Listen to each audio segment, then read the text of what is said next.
Bonsoir à tous, donc nouvelle vidéo. Donc aujourd'hui on va parler serrure à encastrer. Donc j'ai une porte dans mon cellier au niveau de la poignée, au niveau du ressort du penne.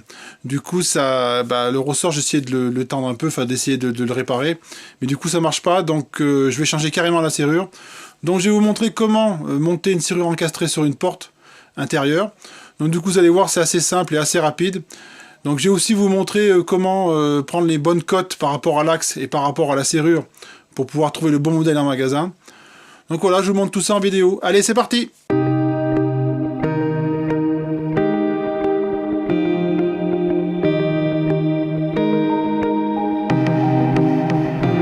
Donc voilà comment ça se présente.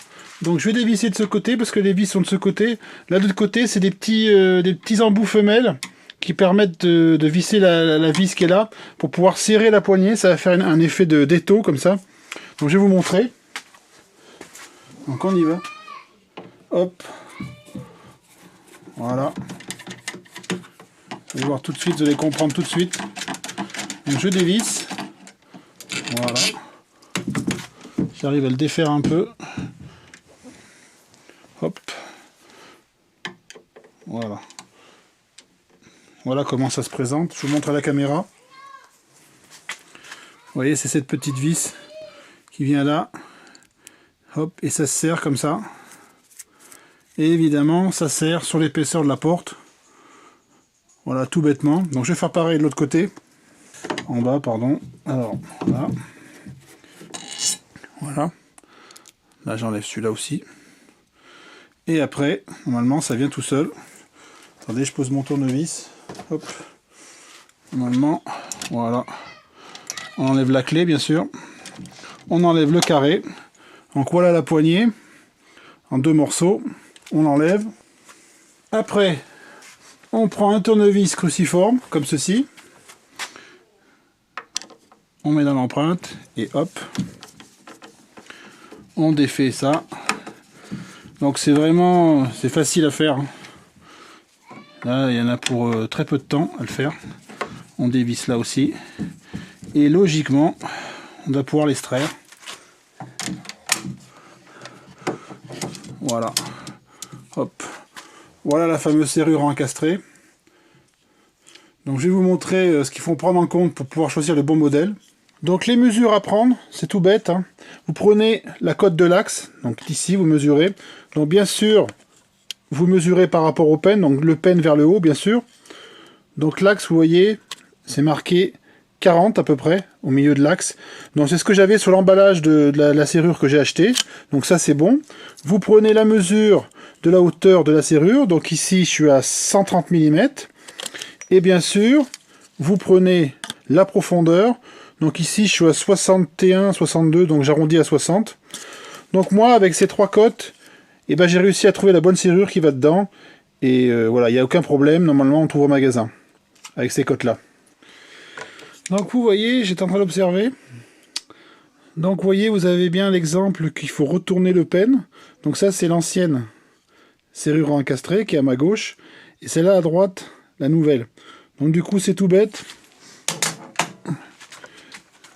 Vous prenez comme ça, vous tirez. Il y a une petite patte là. Hop, vous tirez, hop, ça s'enlève. Vous retournez comme ça, hop, et après vous remettez, hop, comme ceci, et voilà, c'est remis. Donc c'est vraiment tout simple à mettre, ça prend 2 minutes, et là je suis dans le bon sens comme à l'origine. Donc après, opération inverse.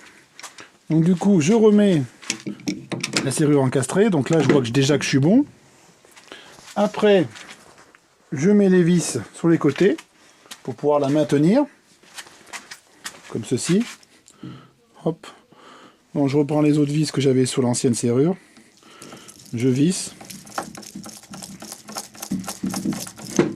Voilà. Pareil en bas. C'est vraiment quelque chose de simple, mais bon... des fois on se lance pas parce qu'on a peur, mais c'est vraiment, il n'y a vraiment rien de sorcier. C'est à la portée de tous. Voilà, donc après on va remettre la poignée. Donc je remets le carré. Donc il faut faire attention au positionnement de la poignée. Hein.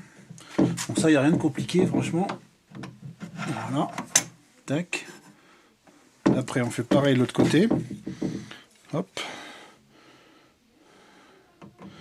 Voilà. Donc on va revisser comme tout à l'heure, comme je vous ai précisé tout à l'heure. Donc l'effet de serrage, un peu sandwich, je dirais.